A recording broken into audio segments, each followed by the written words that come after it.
زما د خوږ اسلام عزتمندو مشرانو کشرانو دوستانو رونو،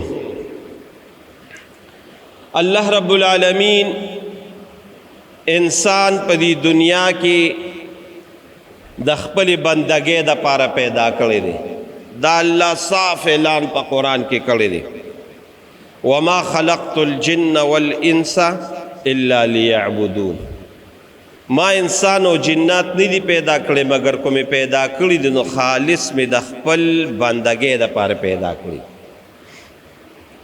نو موږ او تاسو چې دی دنیا کې پیدا یو، زموږ او تاسو دنیا ته د راتګ لوی مقصد هغه الله د بندګي ده. اوس د الله دا بندګي به په کومه طریقه د دې موږ اظهار کوو چې او زه د الله بنده یم، زه د الله رب العالمین حکم منونکی یم، زه د الله غلام یم. د بنده څه مطلب؟ غلام، حکم منونکی. دا به څنګه پته لګي؟ نو د دقې بندګۍ د الله، د دې غلامۍ د الله، د محکومتوب د الله چې الله زما حاکم دی او زه محکوم یم، چې الله څه وایي زه به یې منم. نو د دې د اظهار دپاره الله رب العالمین په دنیا کې په موږ او تاسو عبادات فرض کړي دي، عبادات یې را باندې لازم کړي دي چې دا عبادات به اوس چې کوم انسان د الله دا عبادات په صحیح طریقه وکړل، چې څنګه د الله حق دی په صحیح طریقه دا عبادات یې وکړل او دې کې کمی ونه کړه، چې څنګه ورته الله ویلي دقه شان دې لګیا دي کوي،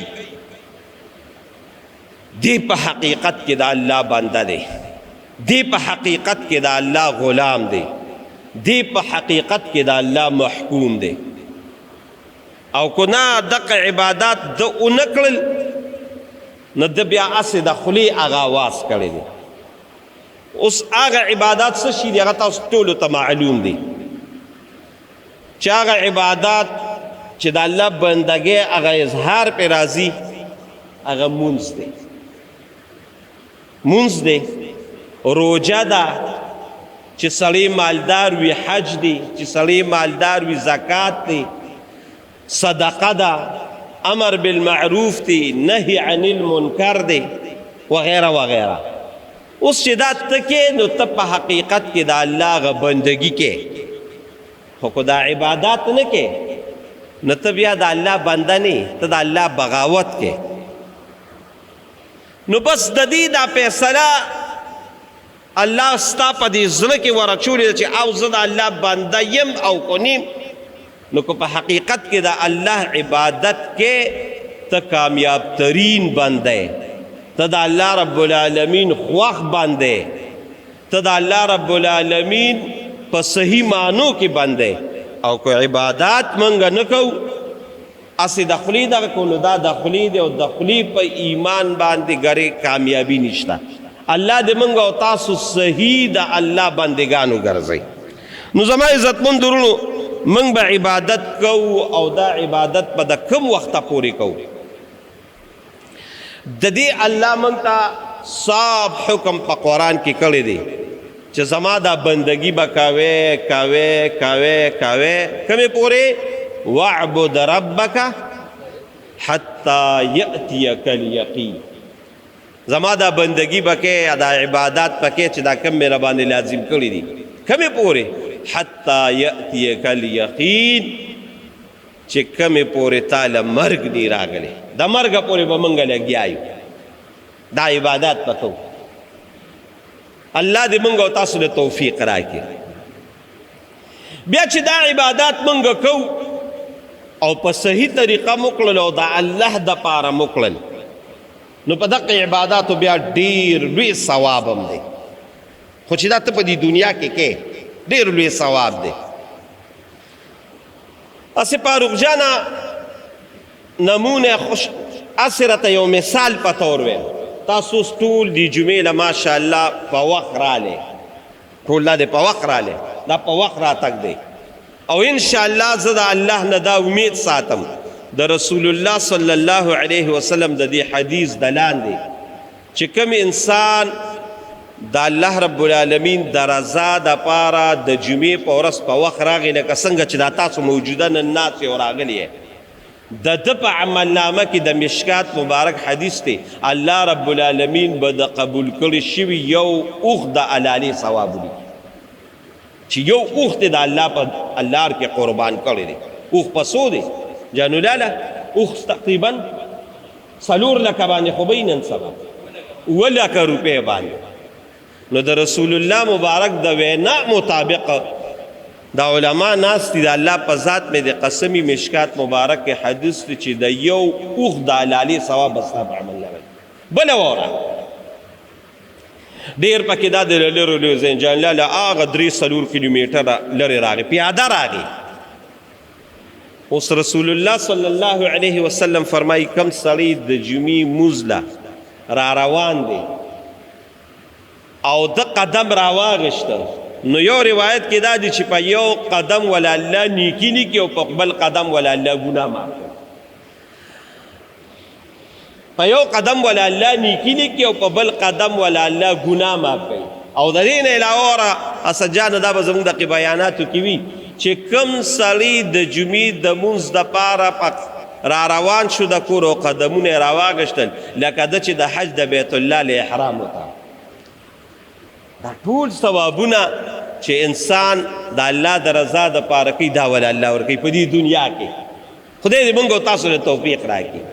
دقه شان روژې میاشته څومره لوی ثواب لري دقه شان حج نو بیا لوی ثواب لري دقه شان عمره بیا لوی ثواب لري ورپسې وایه زکات چې پیسې ورکوې د الله لوی ثواب لري دا ټول الله رب العالمین موږ له دې دنیا کې د دې اعمال لا کړي دي لګیا یو خلک یې د خپل الله د رضا دپاره لګیا دی الله موږ له توفیق لا نصیب کړي بیا ورونو د دنیا دا ژوند دا عارضي دی یو ځل به موږ د دې دنیا نه تک کو شاباس زوبا مرګ به خامخا راځي اسجانه موږ چې دا دلته څومره ناست یو تقریبا دا نیم جومات تقریبا ډک دی دقیا 100 کاله پس په والله العظیم په موږ کې یو قسم دلته موجود دلته به نور څوک ناست دلته به بل څوک لګیایي نو موږ به د دنیا نه ځو نو چې دنیا نه کنه انسان مړ شو بس د اعمالو دروازې بندې شوې اعمالو دروازې بندې شوې مونځ هم کوو چې بس سره مو لګېدو مونځ ختم روجیم نیولې خدای دې دا روجه نه زموږ په زندګو کې د الله ډېرې روجې راوړي خو چې مرګ راغی روجه ختمه پیسې شته خو ته د دنیا نه لاړې مړ شوې حج ختم پیسې شته خو ته د دنیا نه لاړې زکات ختم امر بالمعروف نهی عن المنکر لوی ثواب لري شته خو ته د دنیا نه لاړې قصه ختمه ثوابونه ختم خو نن درته یو خبره کومه او دا د رسول الله مبارک په دې خپل امت باندې ډېر لوی احسان او پیرزونه ده او دا صرف د دې امت خاصیت دی چې د مرګ سره خو زمونږ اعمال ختم شو روجه ختمه مونځ ختم زکات ختم نور نیک اعمال ختم خو رسول الله صلی الله علیه و آله وسلم فرمایلی دي چې او یو 3 اعمال داسې دي چې اذا مات الانسان انقطع عنه عمله کله انسان مړ شو د ټولو عملونو دروازه بنده شو الا من 3 مگر 3 عملونه داسې دي چې ته به مړی خو تاله به د مرګ نه پسم الله رب العالمین د هغې هغه ثواب لیکي ته به مړی خو دا مرګ نه پس به هم ستا په عملنامه کې عملنامه به بنده شوي نه وي لیکلي ثواب به لیکلي کېږي الله اکبر دا څه اعمال دي چې زه به نیمه زه به قبر کېمه او والد صاحب رحمهم الله چې به کله دا بیان کو دا حدیث به بیانو نو هغه به دا وي وی پتا به زر من خورې اوریدلي وي او ستا عملنامه کې به اعمال لیکلي کېږي داسې یو 3 عمل دي او 3 واړه رونو ډېر آسان دي ګران نه دي خو تا پې او موږ پې سوچ او فکر وکړه نو یو عمل کې به خامخا ته راځي دا څه اعمال دي چې الله رب العالمین د هغې دروازه نه بندوي نو دا په مسلم شریف کې دا حدیث تیمور جانا او دا حدیث په ترمذی شریف کې دی را بشیرتا اذا مات الانسان ابو هريره رضی الله تعالی عنہ د دې حدیث راوی دی و اذا مات الانسان هر کله چې انسان مړ شو انقطع عنه عمله ددنه اعمال ساقط ختم شو روزه ختمه منځ ختم زکات ختم وغیرہ وغیرہ چې عمل الا من ثلاث مگر درې اعمال داسې چې دا نه ختمیږي دا درې اعمال څه شي دي صدقه جاریه یو صدقه ده خو جاریه کومه صدقه چې داغي صدقه روانه وي هغه وخت کې داغي هغه دغه روان وي صدقه جاریه بیان درته کوم صدقه جاریه څه ته صدقه سم ثواب ډیر زیات دی دا خو ځان له مستقل موضوع ده او موږ غالبا بیانونه هم کړي دي بیا هم پیو کو چې صدقه ډیر لوی ثواب لري چې د الله د رضا دپاره د الله رضا دپاره من وجه ابتغاء صرف د الله رضا پکې مقصود وي د دې صدقې دومره لوی ثواب دی دومره لوی ثواب چې زما او ستا د سوچ نه بهر دی دا زه نه یم دا الله وایي دا زه نه یم څوک وایي الله وایي وایه قاري صاحب ویښه مثل الذین ينفقون اموالهم فی سبیل الله کمثل حبة انبتت 7 سنابل فی کل سنبلة 100 حبة والله یضاعف لمن یشاء یاره ډیر ناشنا او زبردست آیات دی چې لږ دې د دې زړه په غوږونو باندې واورېده نو انشاءالله وتعالی ډیر لوی خیر به والي الله وي مثل الذین مثال بیانو مثال یې دی یو مثال څنګه دی یو سړی دی او د الله په لار کې 1 روپۍ د الله د رضا دپاره ورکړه ورې د الله د رضا پکې ضروري خبره ده وی د دې مثال داسې دی کمثل حبة انبتت 7 سنابل یو سړی دی او هغه د وږي یو زیلې وکرله اوس چې زیلې وکرله د دقې زیلې نه وږي راوخته خو زمونږ عام چې کوم زمونږ د عامه زندګي د دې په زیلو کې جانولا لالا په یو زیلې کې څو وږي 2 یا 3 وي 2 یا 3 وي خو الله مثال بیانوي و یو زیلې راوخته په هغې کې دي 9 وږي او په هر وږي کې څو دانې دي 100 حبه 100 دانې دي 100 دانې مقصد څه شو مقصد دې ته ګوره یو دانه دې کرلې د هغې نه 9 وږي او په هر وږي کې 100 دانې یعنی چې 1 روپۍ دې د الله د رضا دپاره ورکړه رضا دپاره نو د دې 1 روپۍ یا 1 صدقې بدله به الله تعالی یو په 900 باندې درکړي یو په 900 لکه تا 1 روپۍ ورکړه ستا په عملنامه کې به په نص د قرآن ورې داسې محکمه خبره ده چې زه یې ملکه د انور دی راختلی دی تم وی او قسم په خدای په دې کې شک کیدی شي خو د الله په قرآن کې یو ذره شک هم نو الله وی زبر او والله او که د بیا نورم عمل د اخلاصو نو بیا الله وی زما خوښه ده چې څومره مې درکړه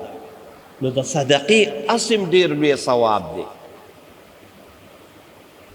او الله به د دې اجر خامخا درکوي یاره قسم دې زه چې بعضې وخت د آیاتونه د قرآن شریف مخې ته راشي چې کوم زما د ملګري پیږي دوی خو پې پیږي خو چې کوم نه پیږي هغوی ته هسې د دغه دپاره یم غالبا په 2مه سپاره کې هم دا آیات دی او غالبا په 20مه کې د کو پاتې شته من ذا الذي يقرض الله قرضا حسنا فيضاعف له اضعافا كثيرا الله وی د دې دنیا متعلق خبره ته کوم چا نه د قرض واغشته نو قرض ورکول دا لازم دي دا پتا فرض دي چې چار نه قرض واغشته واپس قرض ورکول دا د باندې داسې لازم دي او فرض دي خو ور دي نه چې هغه بنده دې نه بخي قسم په خدای کو الله دې وبخي نو الله وی څوک ته چې الله وی مال قرض راکړي من ذا الذي يقرض الله قرضا حسنا څوک ته چې مال الله وی قرض راکړي الله رب العالمین نه د چا نه قرض غواړي نه ضرورت شته دا مثال بیانوي چې چا زما په لار کې صدقه ورکړه نو چې څنګه قرض لازم سیز دی او ته به ورکې الله وی قسم په خپل ذات الله وی په خپل ابراهیم د قسمی چې څنګه قرض لازم دی ورکې الله وی دغه شان به دا قرض درکو مال دې قرض راک او چې به خوښه شو بیا به د دینم زیات نو صدقه ډیر لوی مقام لري ډیر لوی مرتبه لري او د انسان د زندګۍ ډیر لوی سیز دی یو دا عام صدقې دي چې موږ یې کوو د دې ثواب تاسو ته ما بیان کړ نورم پکې ډیر احادیث دي رسول الله مبارک یو ځای کې وي الصدقه يرد البلاء صدقه دا ټول مصیبتونه ختموي بل ځای راځي الصدقه وایا تیمور جان تطفئ غضب ربک صدقه دا الله دا غضب او دا قهر داسې ختموي لکه په سورکړي اور چې دی اوبه واچوي سورکړي اور دی او تا پې اوبه واچولي او یخ پخ شو دا اور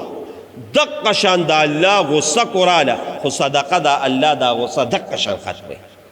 نو ډېر لوی ثواب دی ډېر لوی مرتبه ده ډېر لوی مقام دی بهر کې اسې د صدقې خو دا یاد ساتئ دقه صدقه چې د الله غضب ختموي دقه صدقه چې ستا ټول مصیبتونه ختموي دقه صدقه چې ستا له یو په 200 یو په زرګونو باندې ثواب الله درکوي دقه صدقه چې الله وي تا ما سره قرض وکړه د دې به زه هغه به دقه مقا درکوم دا خو ډېر لوی مقام لري خو د دې د ټولو نه اوچته صدقه دا ده چې هغه صدقې جاریه وي صدقې جاریه څه ته وایي صدقه جاریه دی ته وایي چې د هغې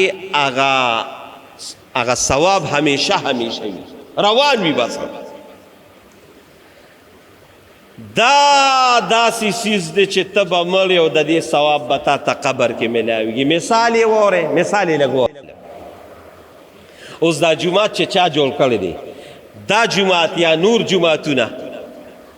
هغه خو پیسې ولګولې صدقه یې ورکړه چې صدقه یې ورکړه هغه خو خپلې پیسې ولګولې خو دا صدقه جاریه ده اوس چې په دې جومات کې څوک مونځ کوي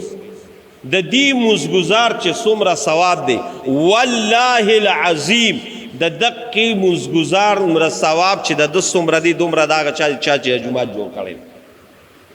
بیا دوه کس د دویم کس بیا درې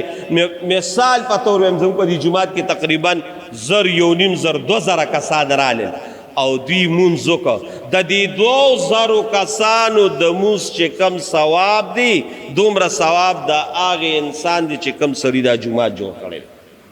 کم سړي دا پول راوړی دی کم سړي دا بجلی بله کړې ده کم سړي تا ته دا پکې روان کړی دی دې ته وایي صدقې جاریه د دې د الله په جناب کې ډېر لوی مقام موږ خلک صدقې کوو خو دقه د نوم صدقې کوو اصل صدقه دا ده چې صدقې جاریه وي ډېر لوی ثواب لري ډېر لوی مقام لري ډېره لویه مرتبه قسم په خدای لري د ثوابونو هغه سلسله چې نه ختمېدونکې ده تا ته به قسم په خدای میلاویږي جومات دې جوړ کړه لاره دې جوړه کړه کوی دې جوړ کړه بمبه دې ولګوله اسپتال دې جوړ کړه وغیره وغیره چې د هغې هغه فایده عامه وي دې ته وایي صدقه جاریه خو یو خبره ورسره ده یو خبره ده چې ګورې دا به د ایمان والا وي چې چا دا کلمه وي چې لا اله الا الله محمد هغه ته به دا ثواب میلاوي ځکه ایمان شرط دی من عمل صالحا من ذکر او انثى وهو مؤمن چې ایمان نوي کو صدقې کې بس د دنیا غا خیر دی دنیا کې به الله خیر درکوي کم چې د آخرت هغه لوی خیر دی دا زه چې تا ته اوس د هغې هغه بیان کوم خبره ته ګورې نه بلېږي دا به ایمان سره میلاوي نو ایمان سره صدقې جاریه دا ډېر لوی ثواب لري ډېر لوی راحت په انسان ته قسم په خدای میلاویږي داسې چلو شو اسجانه زمونږ دا جومات یا داسې نور جوماتونه دا د پخوا ډېر واړو مشران دا دوی مشرانو ته پته لګي دا زموږ د جومات ډېر ورکوټ بیا سن 2000 کې د والد صاحب د برکته دا جومات زمونږ وسیع شو تاسو وینئ غټ جومات شو دې کې به 200 کسان راتل اوس پکې تقریبا 3.5 کسان راځي دا د دوبۍ یو شیخ و او والد صاحب سره مبالغ هغه ته وی هغه جوړ کړ دا سن 2000 خبره ده اسه خبر راته کوم دې کې یو مقصد دی هغه راته بیان دا جمعه ته جوړ کړ سن 2000 کې او سن 2000 د نن 15 کال روان دي 25 سال لري جمعه ته شو نو هغه وخت کې په مالی کلی دی هغه پیسې اوس هم والد صاحب پلاس کوم دی عمرزو یو جی صاحب داغه پلاس جوړ خو تقریبا صدپا 15 लाख روپے هغه وخت اوس دا په یو کروڑم نه جوړي هغه وخت دا 15 लाख روپے جوړ شو چې جوړ شو دا سن 2000 سن 2003 کې صدا دی کوم جی صاحب چې جوړ کړی دی فرمان الله جی صاحب دا غنومو هغه ما ته ټلیفون کو یرا کو ته پارغي بلک پیخور د جمعه اعلان کشو چې راغی بلالو یره دی جمعه دا خالی نه دي درېلو دا تاسو په کې نه دا سری درې وی دالي ما خدای ډیره خدای لالو هغه درېم هغه وخت کې د دې یو اشکالو شو د 1 लाख روپوم هغه درې واغشته د 1 लाख روپو زه سره و مته چې سب دا خو 1 लाख روپیا هغه وخت ډیر شي وي دی وخت تقریبا هغه درې چې منګلو دی جمعات نو تقریبا 20-25 लाख روپے پاغي باندې راځي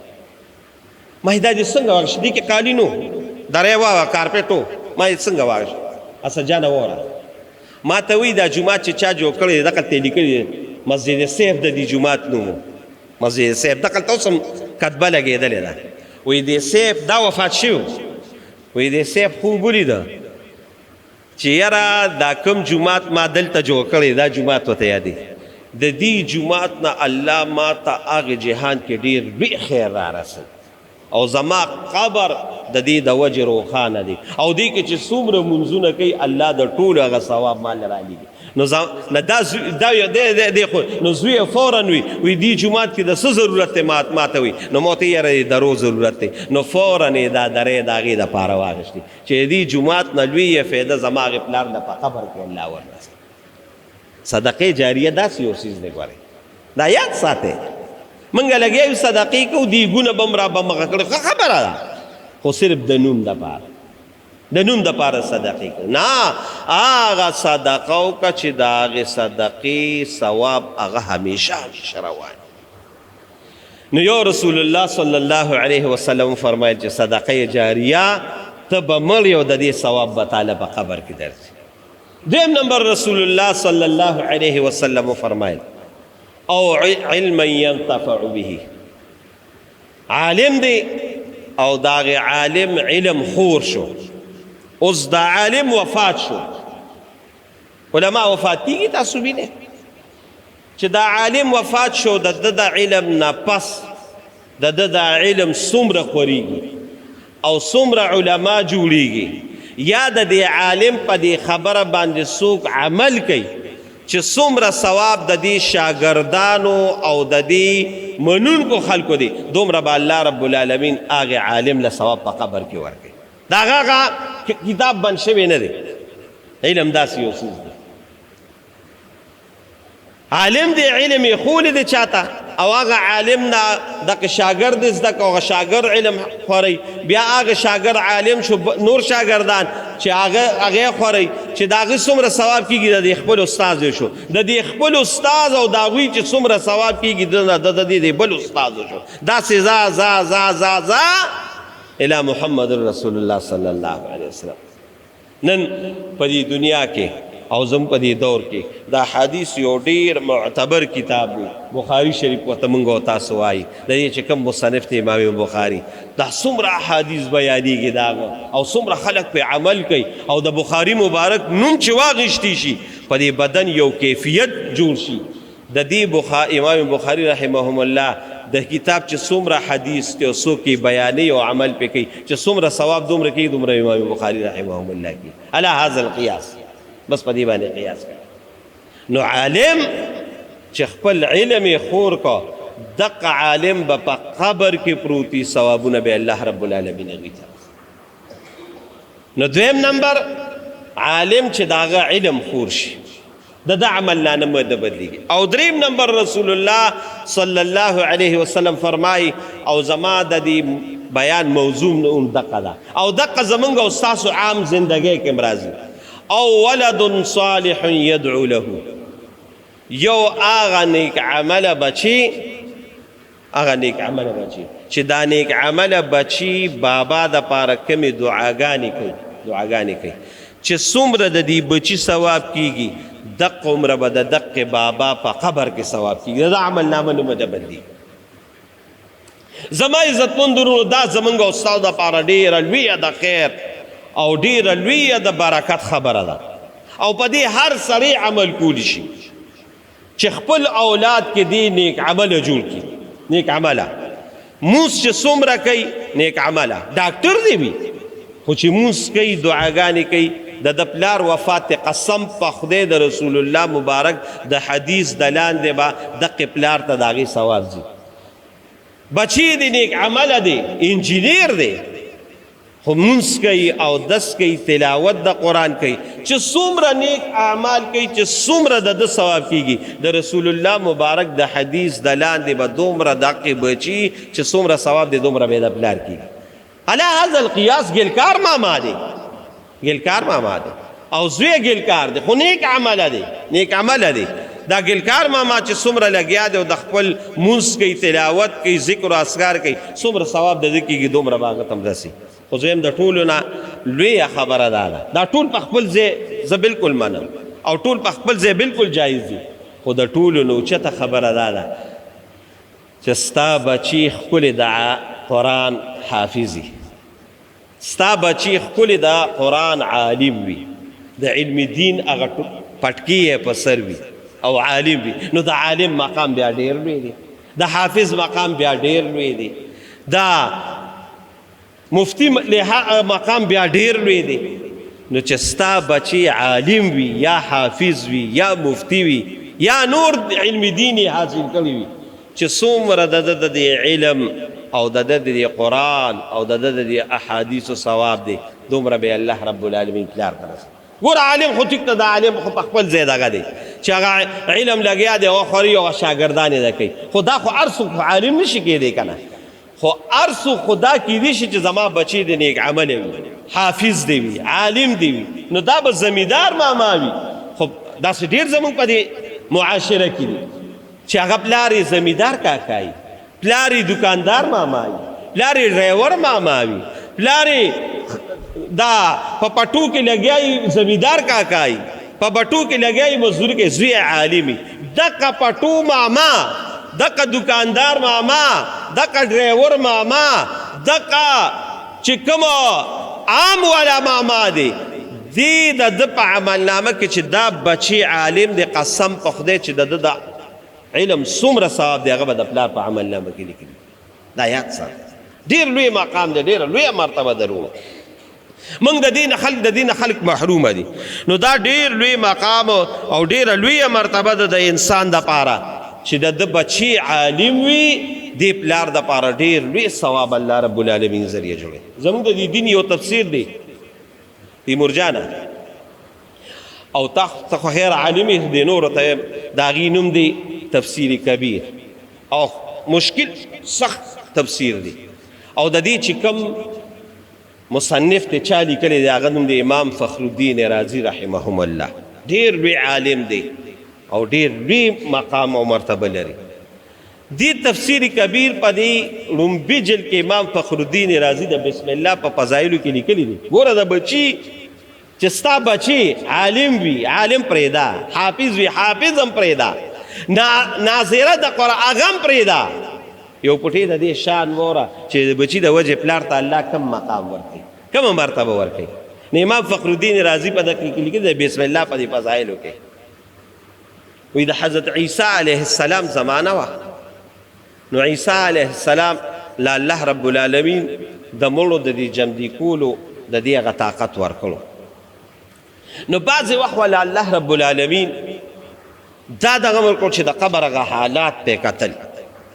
د قبر حالات ته یې کتل. اخو پیغمبران اخو ډېر لوی شان لري، صحابه هم پرېږده، تابعین هم پرېږده، تبع تابعین هم پرېږده، ائمه مجتهدین هم پرېږده. ستا په دې څوارلسمه صدۍ کې قسم په خدای داسې علما بزرگان تیر شوي دي چې هغې ته کشف القبور د قبر د دې حالاتو هغه دغه اندازه به ورته لګېده. ستا په دې لاهور کې ستا په دې پاکستان کې داسې الله علما پیدا کړي، داسې نیکان خلک شته. دا خو زمونږ استاد د ظاهر دا سترګې دي، د دې باطن دا سترګې کو کولو شي ته به عجیبه عجیبه حالات ویني. بهر کې اخو پیغمبر لوی شانې لره چې وی قتل په یو قبر کې یو انسان ته عذاب ملاوي. یا عیسی علیه السلام ډېر زیات خفه شو، خو لاړ څه موده پس بیا په هغې قبر باندې راغی چې په هغې قبر ګورې دا ما تاسو ډېر لوی کتاب حواله درکړه. امام فخر الدین رازی رحمهم الله د علماو نه تپوس کړه، ډېر لوی مقام دی چې څه موده پس راغی. په قبر کې راحت و، په قبر کې خوشحالي وه، په قبر کې یو منور قبر یو. الله رب العالمین ته پزاره شو خدای دا څه معامله ده. د دې نه مخکې په قبر باندې سختي و، اوس په دې باندې راحت دی، خوشحالي ده او مقام یې دله ورکړه. الله رب العالمین ورته حضرت جبریل علیه السلام راولېږي آو وی دا ولې مالک پیکې په دې وی دا د دې د وجې چې کله دا سړی وفات کېده نو د ده بیبي هغه پریګننټ وه، حملې و. دی وفات شو، څه موده پس هغه بچی پیدا شو. هغه بچی بیا چې پیدا شو ورو ورو لویده حتی تر دې پورې چې د 5 کالو 6 کالو شو، مور جومات ته راوسته، مور عالم ته کېنه او هغې عالم ته وی چې دته سبق شروع کا. نو هغه ورته لومبي چې عالم شروع کوي نو دقه د دین هم طریقه ده او د شریعت هم طریقه ده چې ورته ووایي چې بسم الله الرحمن الرحیم. نو یې دې استاد یې دې بچي ته وی چې بسم الله الرحمن الرحیم. نو دقې بچي یې په دقې وړه کوکې باندې وی بسم الله الرحمن الرحیم. وی چې کله دی بچی بسم الله الرحمن الرحیم وی نو حضرت جبرئیل علیه السلام راته وی چې الله وی چې زما نوم چې هغه الله دی او بیا په دقې وړه خولې باندې زما د ښکلي صفت د رحمان او د رحیم دی بچی واغشته. نو الله رب العالمین وی زما د غیرت دا خبره برداشت نکړه چې دا ماشوم دی په وړه خوله زما د رحمان او د رحیم نوم علي او زه د ده پلار له عذاب ورکم. د یو بسم الله د وجې الله رب العالمین د پلار نه د قبر ټول عذاب نه. اولاد خو داسې دغه دی لویه صدقې جاریه ده، داسې لویه صدقې جاریه ده. دا خو پرېږده، دا خو تاسو ته ما د یو تفسیر واقع وي. صاحب د رسول الله صلی الله علیه و آله وسلم د مبارک حدیث وینا ده، د مبارک حدیث وینا چې یو انسان به په قبر کې پروت وي، ناګهانه به الله رب العالمین هغه له یو ډېر لوی مقام ورکړي، یو ډېر لویه مرتبه به ورکړي. وی دی به الله رب العالمین ته وی په ترمذي شریف کې حدیث دی چې خدای پاک زما خو نور عمل بند شوی دی چې یاره یا د زه حج وکړم نو دا مقام مې اوچت شو، یا د زه نور نیک اعمال وکړم نو زما دا عمل دې اوچت شو. زه خو په قبر کې پروت یم، زما د دې ښکته درجې نه دې اعلی مقام ته دې ولې ورسولم؟ زما دې د الله په ذات باندې قسم د ترمذي شریف حدیث دی. وی الله رب العالمین بوته چې ستا بچي ستا دپاره نیک اعمال وکړل، یا قرآن یاد کړ یا حدیث یاد کړل وغیره، د هغې د برکته مې تاله دا لوی مقام در. زما عزتمندو وروڼو، د اولاد نیکوالی دا د انسان دپاره هغه لازواله کیمیا ده، هغه لازواله نعمت دی چې د دې نعمت ختموالی نشته. نو خپل اولاد زما عزتمندو وروڼو، زما مقصد دا دی چې خپل اولاد نیک عمله کې. ما خو تاسو چې علم ډېر لویه خبره ده، عالمان خو موږ نشو چې یاره عالم دی او زما د دغه شان شاګردان وي دا خو نه کېږي، یا صدقې دا خو مالداران به ورکوي. خو دا خو من کې هر یو انسان کې دا طاقت شته چې زما کوم اولاد دی دا د نیک عمله شي، دا د نیک اعمالو ته د دې دغه شي، او د نیکو اعمالو دپاره بهترین او اعلی سیزده مدارس دي. دې مدرسو کې لګیا دي، تاسو وینئ او ګورئ چې د دغې مدرسو د برکته الله رب العالمین څومره بچي عالمان کړل، څومره بچي حافظان کړل، څومره لوی مقام ته ورسول. زما عزتمندو وروڼو، د خپل اولاد صحیح تربیت وکړئ، د خپل اولاد د ځان دپاره د آخرت لویه توښه وګرځوئ. او داسې الحمدلله چې نن سبا خو په دې مدارسو کې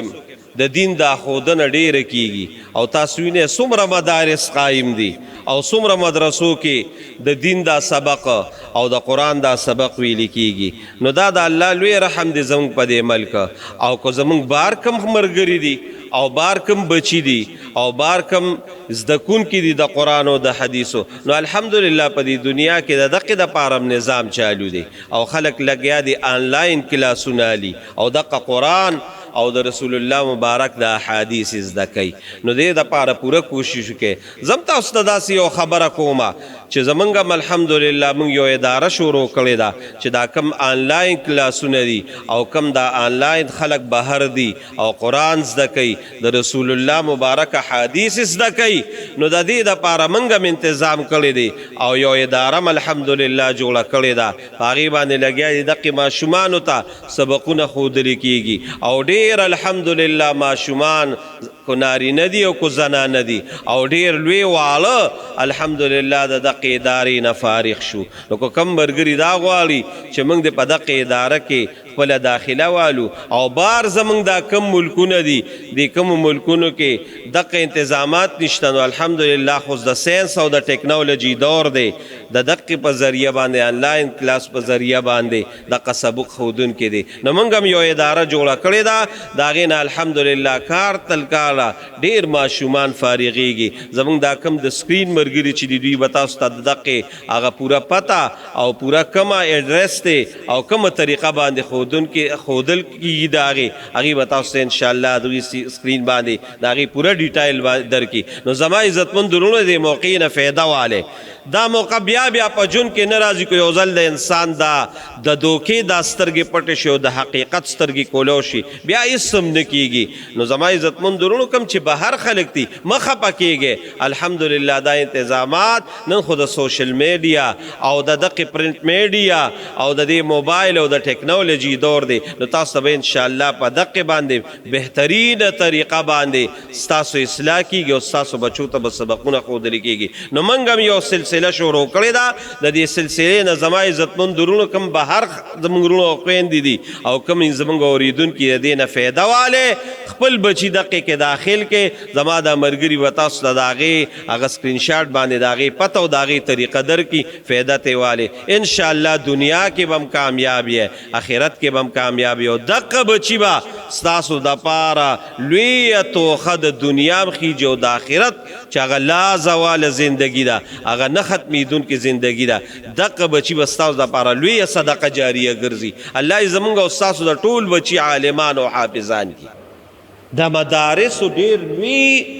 کردار دی زموږ په دې معاشره کې ګوره یاد ساتئ دا یو خبره ذهن کې کېنوئ اگر چې دا بعضې وخت دا خو وروره ځنګل دی مثال په طور ویم ځنګل کې هر څه وي بعضې وخت به داسې یو مسله راشي چې یو غلطي به د یو انسان نه وشي د هغې غلطۍ د وجې به ټول خلک موږ مدارس هغه به موږ بدنام کړو داسې به نه کوي لکه زه مثال په طور باندې راته ویم راځي دا د ژوند سره تړلي ریلیټډ دوی ورته ریلیټډ وایي ریلیټډ خبرې دي راځي به په معاشره کې به بعضې وخت داسې خبره راځي دنیا کې د پیغمبرانو سلسله بنده شوې ده نو چې دنیا کې وي دا انسانان به وي انسانانو نه به غلطۍ کېږي دې کې شک نشته نو د یو انسان د غلطۍ د وجې به موږ ټوله معاشره په هغې نه بدنامو ټوله سوسایټي به په هغې موږ نه بدنامو ټول یو کردار به په هغې موږ نه بدنامو دا یو خبره ذهن کې کېنوئ لکه مثال په طور زه تاسو ته مثال ویم یو واقعه شوې ده یو واقعه هغې واقعه نه به تاسو خبر یې یا به نه خبر په دې سوات په دې علاقه کې یو واقعه وشو هغه واقعه دا وه چې په یو مدرسه کې ماشوم سبق وي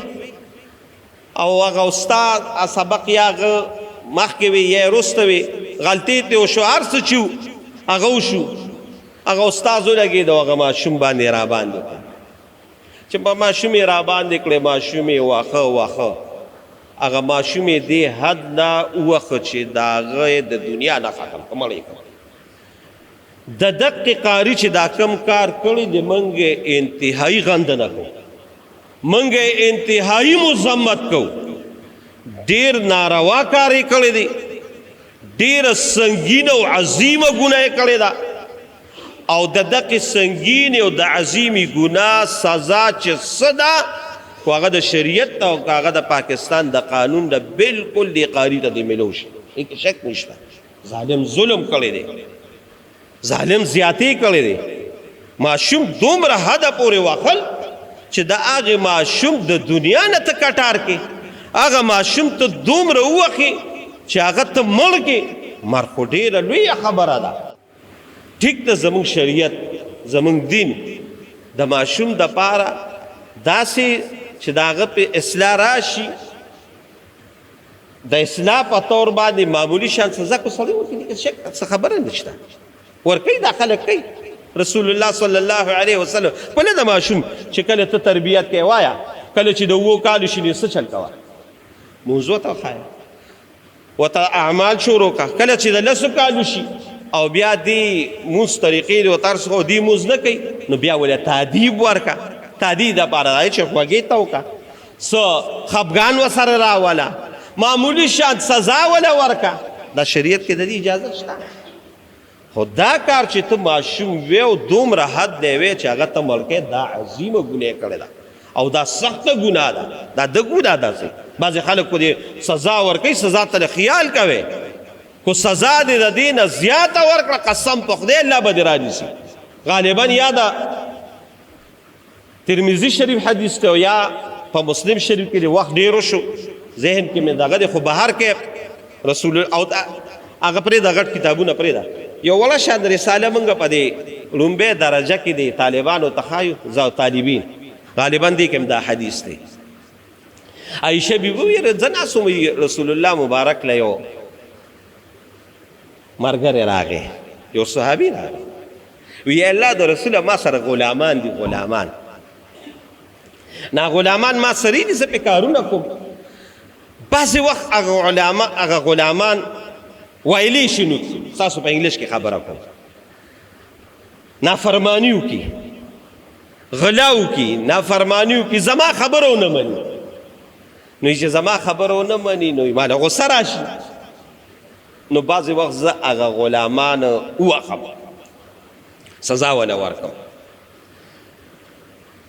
نو د الله رسوله دا زه څنګه کوم ویې وخم ویې ټکوم رسول الله مبارک ورته ډېر ناشنا خبره وکړه دا خبره لږه واورئ او دا یې قاریان هم اوري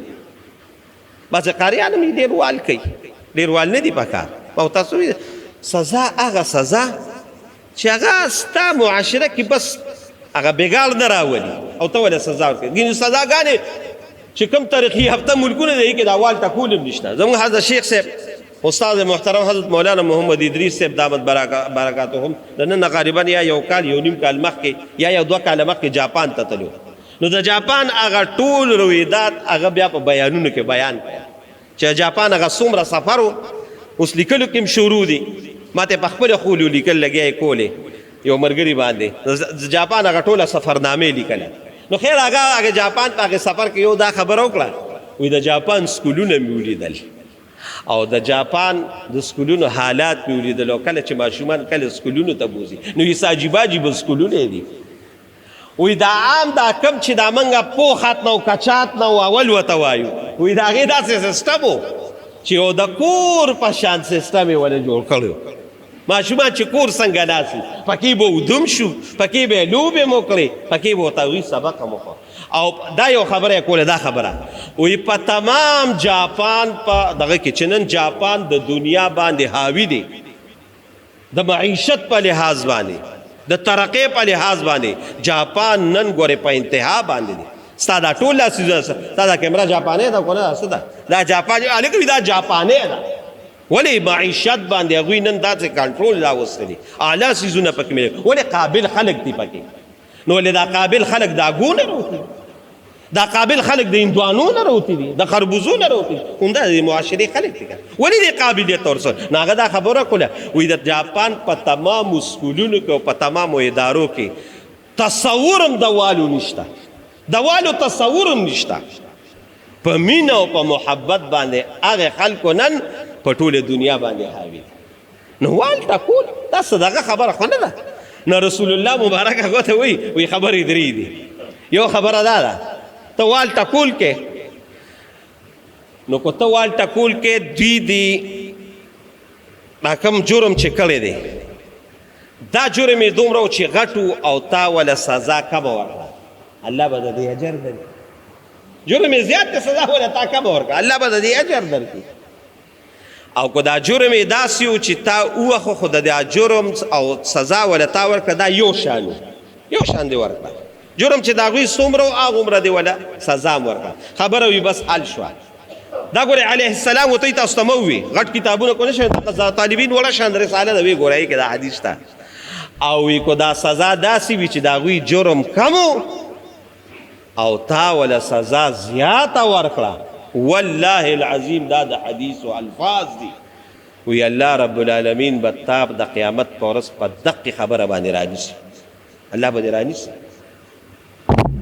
چې دا کومه سزا د دوی و د دې نه وله تا زیاته سزا ورکړه تا به الله د قیامت په ورځ نیسي تا به الله د دې صحابي دی ګورې صحابي هغې غلام دی شاګرد هم نه دی غلامان پخوا به دا نوکران به دغه وی تاله به الله رب العالمین وی ښه ماله به الله په دې سزا راکوي ما به الله رانیسي قسم په خدای دا د حدیثو الفاظ دی دا د حدیثو هغه مخلص هغه دغه راته زه بیانوم هغه چې کوم د هغې هغه نتیجه ده او کوم د هغې ماخذ دی هغه راته بیانوم وی ای د الله رسوله چې د قیامت په ورځ ما په دقې باندې الله رانیسي تا پې ګواه کوم چې دا څومره غلامان دي دا ټول ما آزاد دا ما آزاد کړه نو زما عزتمند ورونو سزا ورکول دقې سړي ډېر ظلم کړی دی انتهایی د دې دی پوره سزا ورکړی شي خو یو خبره تاسو ته کوم یو خبره او دا د ټول خلکو ته کوم چې د دې یو سړي د وجې زمونږ ټوله معاشره د مدارسو مه بدناموئ داسې نه ده ګوره د معاشره زموږ د مدارسو الحمدلله زمونږ مدارسو چې کم کردار ادا که او کمې د دې قوم اصلاح وکړه والله العظیم کو ستا عصري ادارو داسې کړي دي او ستا په دې عصري ادارو کې لږ خلک مري سر استادانو د وجې دومره خلک مري چې او دومره وال ټکول او دومره دغه چې د هغې حد نشته خو به هر کې موږ د هغې عصري مذمت کوو نه دي پکار هغه هم زموږ ادارې دي خو که دا دغه شي د یو کس د وجې ټول مدارس په تاسو نه بدناموئ قسم د مدارسو چې کم کردار ادا که او زه نور بورډونه نه یادوم په پاکستان کې 15 شپږ بورډه دي د دې مدارسو زه راته د خپل کم چې زموږ کم د علماء دیوبند کم بورډ دی وفاق المدارس العربیه یاد ساتئ چې کم کردار هغوی ادا کو ستا په پاکستان په سطر ته زه دا خبره کوم ستا د وفاق المدارس العربیه کې نن چې کم دا پروس کال تیر شو آینده کال هغوی لا دغه نه دی دغه کړی انانیمس نه دی کړی چې موږ سره څومره طالبان دي او څومره دغه دي هنه که یا د وفاق د امتحان نه پس کوي پروس کال چې ستا وفاق المالک غوږونه کولو کې وفاق المدارس العربیه کم اشاعت ایډیشن د دې کړی چې موږ سره څومره طالبانو نو دا یاد ساتئ چې ستا په پاکستان کې 28 لاک طالبان دا د وفاق المدارس العربیه سره رجسټر 28 لاک طالبان او طالبات ښځې او نر او پروس کال داره ته زه پروس کالنۍ خبره کوم 40,000 څه تقریبا 39,000 څه د پاسه 39,000 یا 600 یا 700 دي 39,600 یا 700 عالمان سړي او عالمان ښځې تاله دقې وفاق المدارس العربیه ده د هغې نه پاس شو او پروس کال چې کوم زموږ د وفاق المدارس العربیه کې امتحان وي د دې حفظ د حفظ امتحاني دا راته زه صرف هغه چې هغې سره کم رجسټري نو پروس کال په پاکستان کې او یا یو خبر ځان سره یاد وساتئ چې پاکستان کې پروس کال وفاق المدارس العربیه سره چې کومو حافظانو امتحان ورکو کامیاب شو هغه د پاسه 1 لاک کسان 1 لاک کسان تاله وفاق المدارس العربیه پروس کال درکړي نو ټول مدارس په دې باندې مه دا کوي دا یاد ساتئ د دقې د برکته زه د عصري تعلیم مخالف نه یم عصري تعلیم ضروري دی وخت ضرورت دی ډاکټر د دې وخت ضرورت دی انجینیر د دې وخت ضرورت دی دفتر کې کسان د دې وخت ضرورت دی زه د هغې مخالفت نه کوم خو دا به ته زما د علماو پسې او زما مدارسو پسې زما طلباو پسې د دې یو کس د وجې دا دغه نه کوې ستا د دې علماو او د طلباو چې کم خدمت او کم د وفاق المدارس العربیه د وجې ستا پاکستان نن په 3 نمبر دی. ما ته وګورئ عصري تعلیم چې دا موږ کم د کالجونو دی، بس دا یو خبره کوم بیا بس کوم. عصري تعلیم چې کم ستا د دې کالجونو او د یونیورسټو دی، نو پاکستان د دې په لحاظ باندې په دنیا کې پاکستان د دې په لحاظ باندې په دنیا کې تعلیمی لحاظ باندې عصری تعلیم کې په 100 نمبر دی، وایا په 122 نمبر دی. د 122 نمبر دی، 122 نمبر ستا د عصری چې نن ستا د پاکستان لوی بجټ په دغه عصری تعلیم باندې خرج کیږي. زه مخالفت نه کوم، ګورې دا د مخالفت د وجې نه ویم، خو دا ستا د دې دغه د وجې چې د عصري تعلیم ته وګورو، نو د پاکستان په دنیا کې په 122 نمبر باندې دی عصري تعلیم کې، او پاکستان په ټوله دنیا کې دینی تعلیم د وفاق المدارس العربیه چې کوم زمونږ د علماء دیوبند بورډ دی، د هغې د برکته پاکستان په دنیا کې په دینی تعلیم کې په 1 نمبر باندې دی، په ټوله دنیا کې په 1 نمبر باندې، په ټوله دنیا کې د ټولو نه زیات حافظان چې هغه الله رب العالمین جوړې د پاکستان د دغه وفاق المدارس العربیه جوړې. نو زما عزتمندو رونو، زما د خبرې مقصد دا دی چې د دې یو کس د وجې هغه زیاتې کړی دي، هغه دومره ظلم کوي، انشاءالله د هغې سزا به هغه ته میلاویږي، خو د هغې یو کس د وجې ټول مدارس په ته نه بدنامې، د ټولو مدارسو به ته دغه نه کوې. مدارس والله العظیم په پاکستان کې چې کم کردار ادا کوي، 28 لاکھ کسان، دا خو ستا بچي دي،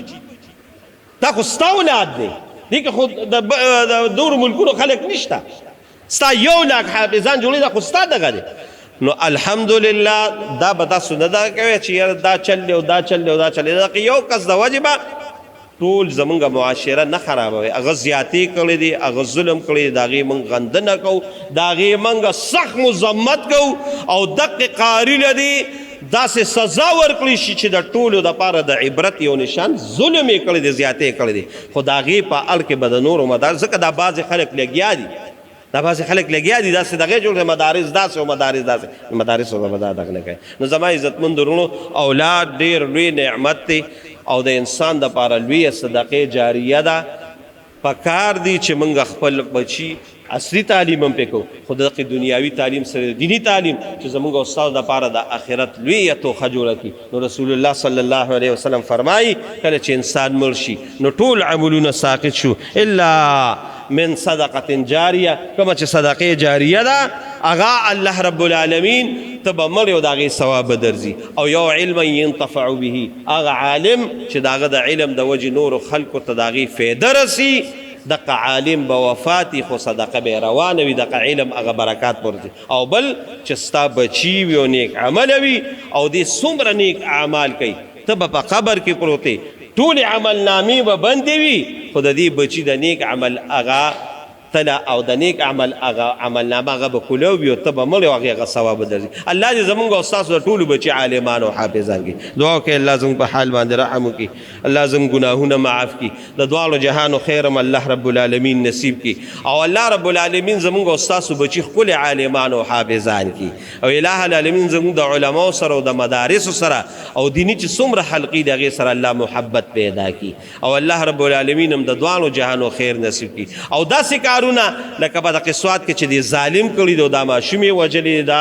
دینی علومو په دغه کې الله یې داسې حادثاتو نه موږ او تاسو محفوظ کړي، او دغه کم ماشوم چې شهید شوی دی الله یې د هغه درجات بلند کړي، او والدینو له دې الله صبر ورکړي، الله یې د دواړو جهانو خیر زموږ نصیب کړي. او دا دعا کوئ چې الله زموږ او ستاسو په حال باندې رحم وکړي، او د دنیا او د آخرت د بې شرمۍ او د بې حیایۍ نه الله موږ او تاسو محفوظ کړي. څومره مردگان د اسلام چې وفات دي الله د ټولو مغفرت نصیب کړي، خصوصا زموږ په دې حالي مواد کې د عمران ټبر وفات شو، د شاهد کاکا انګور الله یې د هغې مغفرت نصیب کړي. نور څومره مردگان وفات دي الله یې د ټولو مغفرت نصیب کړي. څومره بیماران دي الله یې ټولو له صحت ورکړي، او څومره بې اولاد دي الله یې ټولو نیک عمل اولاد ورکړي برحمتک یا ارحم. سنتو کې